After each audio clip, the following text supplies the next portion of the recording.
एक चने की दो दाल। आधे राज्य के हकदार कौरव है तो आधे राज्य के हकदार पांडव है। इसलिए ज्यादा नहीं तो इनको आधा राज्य दे दो, और आधा राज्य नहीं दे वो कोई बात नहीं है। ये गरीब बाप की औलाद है, बिना बाप की औलाद है, गरीब माँ की बेटे हैं ये। इनको आधा राज्य मत दे, केवल 5 ग्राम दे दो, इतने में ये संतुष्ट हो जाए। पर जैसे ही विदुर जी की वाणी को सुना, इतनी देर में तो आंखें लाल हो गई दुर्योधन की। कहने लगा, अरे विदुर, ये आधा राज्य और 5 गांव की कह रहे हो, लेकिन आधा राज्य और 5 गांव तो क्या है, इन पांडवों को एक सुई की नोक के बराबर भी मैं नहीं, कुछ नहीं देने वाला। और माल तो मेरा खाता है, मेरे घर का अन्न खाता है, और बड़ाई पांडवों की करता है। अरे दासी पुत्र, मेरे घर से निकल जाए यहाँ से। जब दासी पुत्र कहा, बड़ों का अनादर किया, विदुर जी से कहा तू दासी पुत्र है, मेरे घर से चला जा। उस समय विदुर जी अपनी पत्नी सुल्फा के पास में गए, कहा चलो देवी अब चले। आव नहीं आदर नहीं, आव नहीं आदर नहीं, और नीने नने तुलसी उस घर न जाइए, चाहे कंचन बरसे। एक विचार करना, आव नहीं आदर नहीं, नीने नन में नेह, तुलसी उस घर न जाइए, चाहे कंचन बरसे में। जहाँ बड़ों का आदर सत्कार नहीं किया जाता हो, उस घर कभी मत जाना, नहीं जाना। विदुर जी से जब दासी पुत्र मेरा माल खाता है, बड़ा इन पांडवों की करता है, ऐसी कटुवाणी दुर्योधन की सुनी। इधर विदुर जी के पास में वो राष्ट्रीय वस्त्र थे, राजा जैसे पहनते, वो वस्त्र का त्याग कर दिया, अपनी पत्नी को साथ में लिया। अपनी पत्नी सुलभा से कहा चलो देवी चले यहाँ से। उन्होंने कहा चौथापन आ गया, कहाँ चलेंगे, ये घनी घनी लाड़िया भी घर में किए, सास ने ससुरती में कही वेगा, अबार ज्यादा करिया ने बुढ़ापा में था को कही वेगा, कौन अवेरेगा, दरपनों को नहीं इतना लाड़िया थी की भी दे के बुढ़ापा में कही वेगा, तो की दोनों के एक ही अंगूठो लगाओ को काम में खाएगा। मैं तो हरिद्वार चल जाऊंगा, पर ठाको कही वेगा, साहब अगर दूसरा के नाम में करिया है तो ठीक है कि थाने कौन वेरेगा बुढ़ापा में, तो वड़ा जी केड़ो कि माँ को तो वेगा जो वेगा, पर थाको कही वेगा। अगर अंगूठो जो लगैया ने दूसरा के नाम पे करिया तो पजे डर न हो नहीं जाता। विदुर जी ने एक ही बात कही, आव नहीं आदर नहीं, नी ने नन में ने, तुलसी उस घर न जाइए, चाहे कंचन बरसे, चाहे सोने के लिए बादल आकर बरसात करे, वहां नहीं रुकना चाहिए। पत्नी ने कहा कहाँ रहेंगे, कहीं भी रहेंगे, पर इस दुर्योधन के यहाँ अब नहीं रहेंगे। इस महल के अंदर ये विदुर अब पैर नहीं रखेगा। इस प्रकार संकल्प करके वो धनुष बाण जो भी थे वो रख करके, और दुर्योधन के वहां वो राष्ट्रीय वस्त्र उतार करके अपनी पत्नी सुलभा को लेकर के और विदुर जी चले जाते। इधर एक दिन क्या हुआ, जब शांति दूत बन करके विदुर जी तो हरिद्वार चले गए अपनी पत्नी को लेकर। इधर जब हस्तिनापुर में भगवान कृष्ण शांति दूत बन करके आए, अब साहब शांति दूत बन करके आए, तो दुर्योधन ने पहले से सेवक खड़े कर रखे थे। न दुर्योधन को मालूम था कि ये कृष्ण इन पांडवों के पक्ष में वाणी रखेंगे, ये पांडवों के पक्ष में बोलेंगे। तो दुर्योधन ने सब सेवकों से कहा कि भगवान कृष्ण जैसे ही आए उनको इतना खिलाना कि उनकी बोलती बंद हो जाए, ऐसा स्वागत करना जो पांडवों के पक्ष में बोले ही नहीं। इधर ये दुर्योधन ने चाल बना रखी थी। इधर दुर्योधन के जैसे मंच के पास में आए, इधर सुलभा से विदुर जी ने कहा कल हस्तिनापुर के अंदर वो द्वारिकाधीश आ रहे हैं। इधर छोटे से थे भगवान, उस समय सुलभा ने देखा था। उन्होंने कहा स्वामी वो कन्हैया कितना बड़ा हो गया। उन्होंने कहा वो तेरा कन्हैया नहीं रहा, अब तो वो यदुवंशियों में राजा कृष्णचंद्र जी महाराज बन गए। सुलभा ने कहा मैंने तो इतना बड़ा कनवा था उस समय देखा। इधर विदुर जी ने कहा वो ऐसा नहीं, अब तो वो राजा बन गया है, वो द्वारिका का राजा है। हे स्वामी मेरी इच्छा है मैं भी देखूं। पर इधर सुलभा से कहा तू यहीं रह, मैं दुर्योधन के उस राज्य के अंदर तो नहीं जाऊंगा, पर दरवाजा के बाहर खड़ा खड़ा उनके दर्शन करके और तुझे बता दूंगा कैसी छवि है, कृष्ण की कैसी छवि है, कैसे कृष्ण ने कपड़े पहन रखे हैं, ये सब मैं तुझे बता दूंगा। ऐसा कह करके विदुर जी आए। इधर जैसे ही भगवान कृष्ण का आगमन हुआ दुर्योधन के महल में, इधर सेवादार सब खड़े हो गए। दुर्योधन ने कहा भोजन करो। भगवान ने कहा मैं भोजन करने के लिए नहीं आया हूँ, मैं जिस निमित्त आया हूँ तो सुन। सभा भरी हुई। इधर जैसे ही मंच के ऊपर भगवान कृष्ण खड़े हुए देखे तो सभा भरी हुई थी। उस सभा के बीच में अगर भगवान कृष्ण की नजर किसी के ऊपर पड़ी तो वो दरवाजे से चिपके हुए विदुर जी भगवान कृष्ण को देख रहे हैं टकटकी लगा करके। और जब विदुर जी भगवान कृष्ण की ओर देख रहे, उस सभा में अगर भगवान कृष्ण की नजर किसी के ऊपर पड़ी तो वो विदुर जी के ऊपर पड़ी, और जो शब्द विदुर जी ने कहा था वही भगवान उच्चारण कर। सभा में आए, सभा को संबोधित किया भगवान कृष्ण ने। और इधर दुर्योधन ने कहा चलो साहब 56 भोग बने हुए हैं, वो भोजन करना है, चलो। ये सेवादार भी खड़े थे। भगवान ने कहा भोजन के लिए नहीं, पहले मैं जिस बात के लिए आया हूँ फिर मेरी वाणी को सुनिए। उस सभा में खड़े होकर के दृष्टि भगवान की विदुर जी के ऊपर जो चिपक करके खड़े थे, भगवान ने कहा मैं शांति दूत बन करके आया हूँ, शांति चाहता हूँ। हे दुर्योधन, कौन? भगवान कृष्ण विदुर जी वाली बात दोहराते।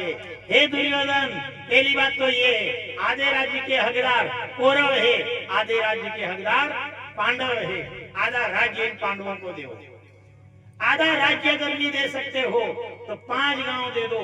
भगवान कृष्ण की ऐसी वाणी सुनी, इतनी देर में तो दुर्योधन तनक उठा। दुर्योधन ने कहा कृष्ण तुम्हें भोजन के लिए बुलाया है, ये नीति भरे वचन दूसरे को सुनाना, और तुम कहते हो कि 5 गांव दे दो तो आधा राज्य, और 5 गांव की बात तो अलग है। इन पांडवों को एक सुई की नोक बराबर भी मैं राज्य नहीं दूंगा। जैसे ही दुर्योधन ने कहा सुई की नोक बराबर राज्य नहीं दूंगा, इतनी देर में तो भगवान खड़े हो गए। कहा अरे मूर्ख, ये बार बार तू सुई की नोक किसको दिखाता है? इन गरीब बिना बाप की औलाद को, तो बिना बाप की औलाद को, एक गरीब माँ के बच्चे को तू सुई की नोक दिखाता है। अरे ये द्वारिकाधीश आज सभा के अंदर प्रण करता है कि जिस राज्य को तू सुई की नोक के बराबर नहीं देना चाहता है, ये द्वारिकाधीश आज प्रण करता है उसी राज्य को ये पांडव बाण की नोक पर लेकर के रहेंगे। युद्ध भूमि में होगा। अरे तू एक वीरांगना बहू को जंगा दिखाता है, मूर्ख। अरे क्या तू जंगा दिखाता है? तेरी जंगा को कुत्ते का ग्रास आदमी बना दिया। मेरा नाम द्वारिकाधीश नहीं करना है भोजन। अब तो तैयार हो जा, युद्ध भूमि में बाण की नोक पर फैसला होकर के रहेगा। और भगवान मंच से नीचे उतर गए। सभी ने कहा भोजन 56 भोग। भगवान ने कहा कौन इस नीच के घर का खाए? कौन खाएगा इसके घर का अन्न? अरे हमारा तो निमंत्रण विदुर जी के वहां है। देखो वो दरवाजे के वहां खड़े हैं, और जैसे ही विदुर जी का नाम लिया, विदुर जी की आंख से आंसू बहने लगे। विदुर जी ने कहा मैंने कब कहा था मैं गरीब हूँ, मेरे घर में खाने का अन्न नहीं है, मैं गरीब हूँ, मैं क्या खिलाऊंगा इनको? और आज सभा के अंदर इतना बड़ा मान रख लिया। विदुर जी दौड़े गए, अब कहाँ से मैं भोजन की व्यवस्था करूं?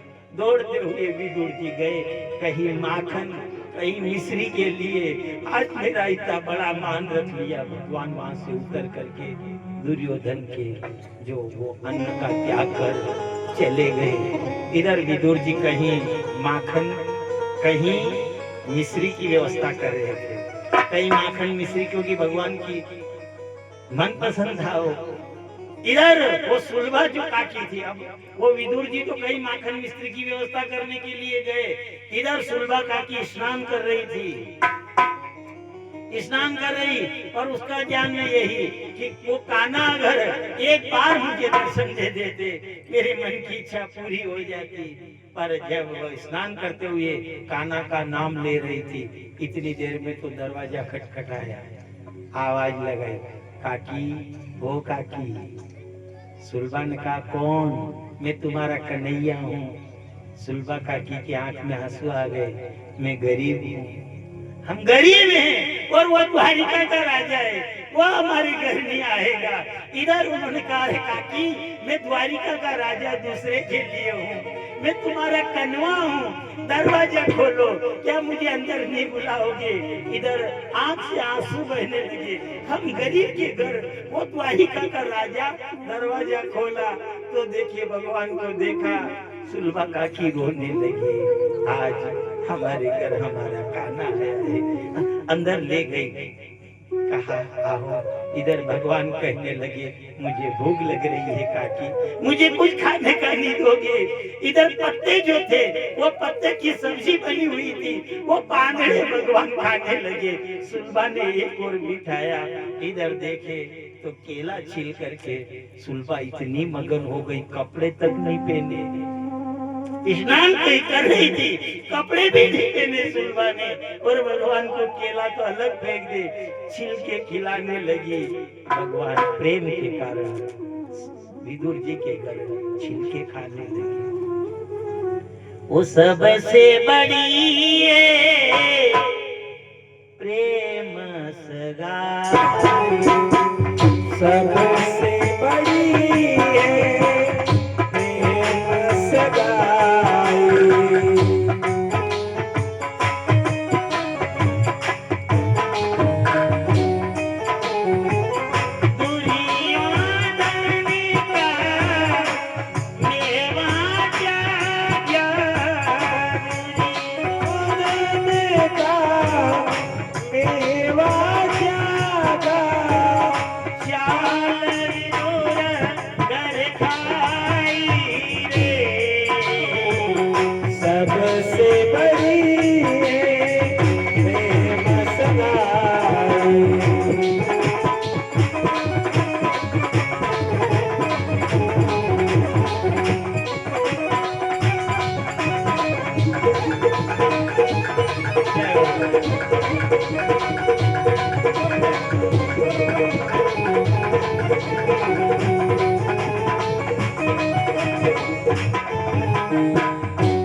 बड़ी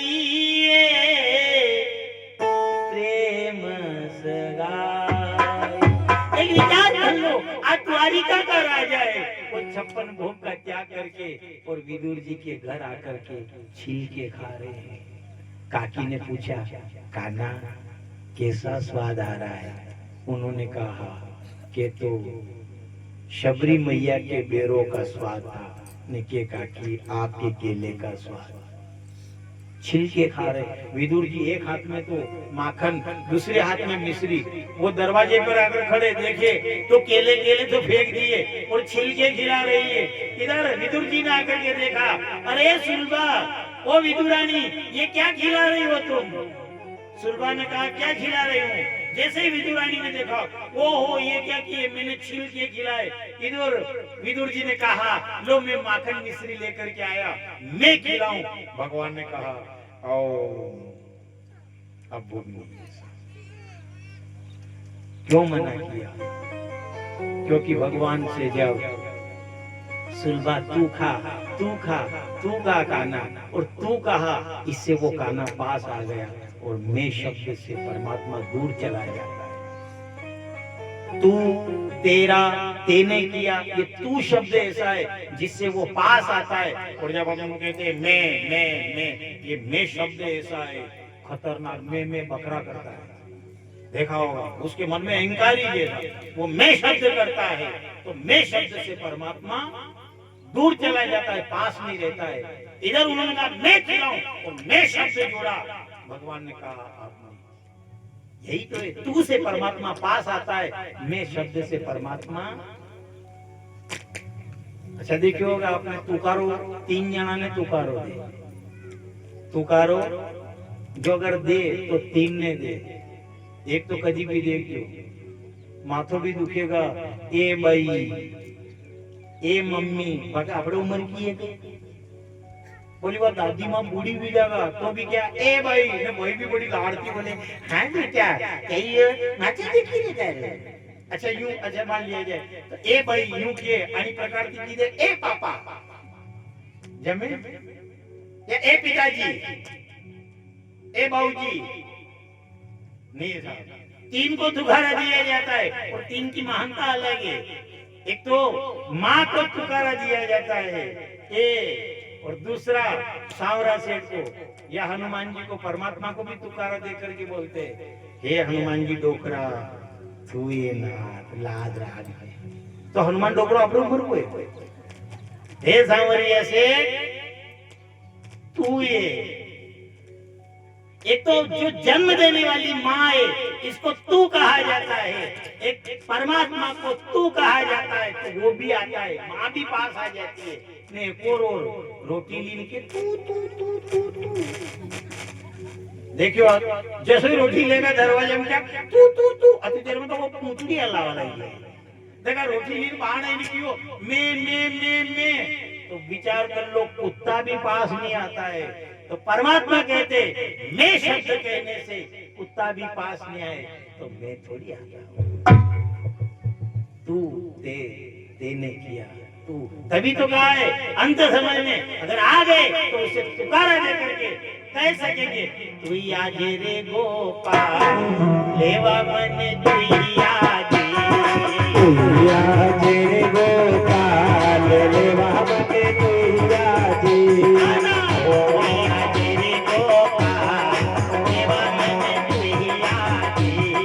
तू आज रे